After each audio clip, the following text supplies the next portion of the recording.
Hello, 93. I want to make a few statements about severity or spiritual severity. And by that I mean ordeals, challenges, obstacles, dealing with awkward people, all that kind of stuff.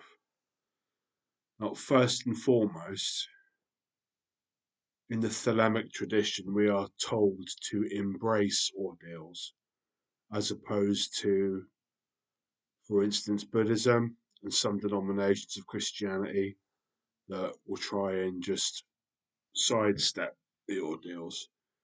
Um, Buddhism, most types of Buddhism especially, strive for the cessation of suffering, whereas with the Thelemic tradition, we're taught initiation through ordeal.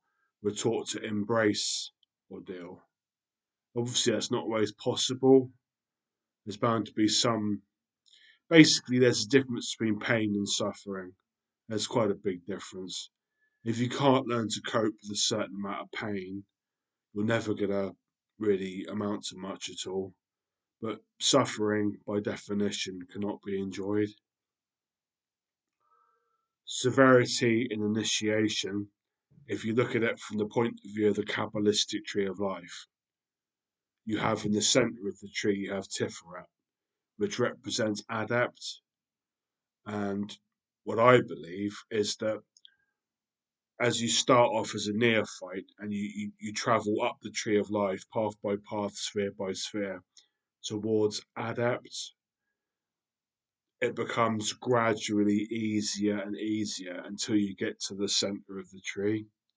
And then, if you decide to go beyond Adeptus Minor and continue up the tree, it becomes progressively more difficult until you reach the 10th degree. Now, most people are quite happy to stay as Adeptus Minor, as at Tiferet in the center of the tree of life. I would say something like 90% of people will stay there once they get there.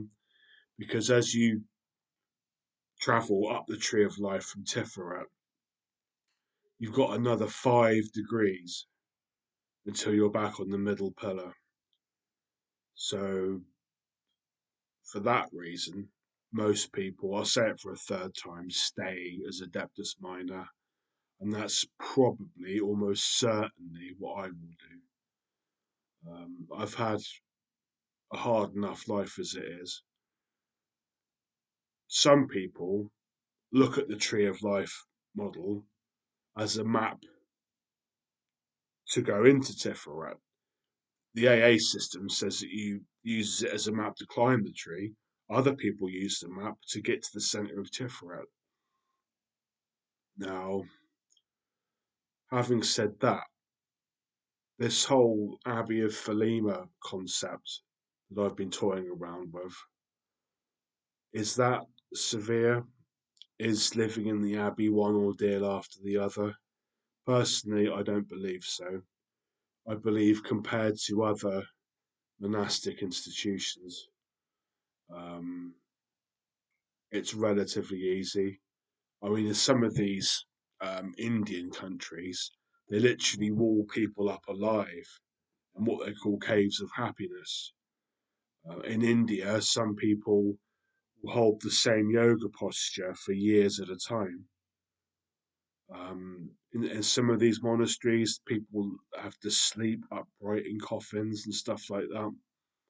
So it's relatively mild, the Abbey of Thelema, compared to the the Far East and India and those kind of ancient Hindu Vedic kind of institutions. Yeah. And the other thing about severity is you don't need to really impose severity upon yourself because it's going to happen anyway, especially if you're on the path of initiation. They will throw things at you. You will have to go through ordeals. Ultimately, like I said at the beginning of the video, we have to kind of like embrace the ordeals if we can and use them to grow spiritually and to develop the latent spiritual faculties that we all hopefully possess. The severities in my life that I've experienced, um, we won't go into. But yeah, just a short little, what does that say there? 5.5 minute video, 93.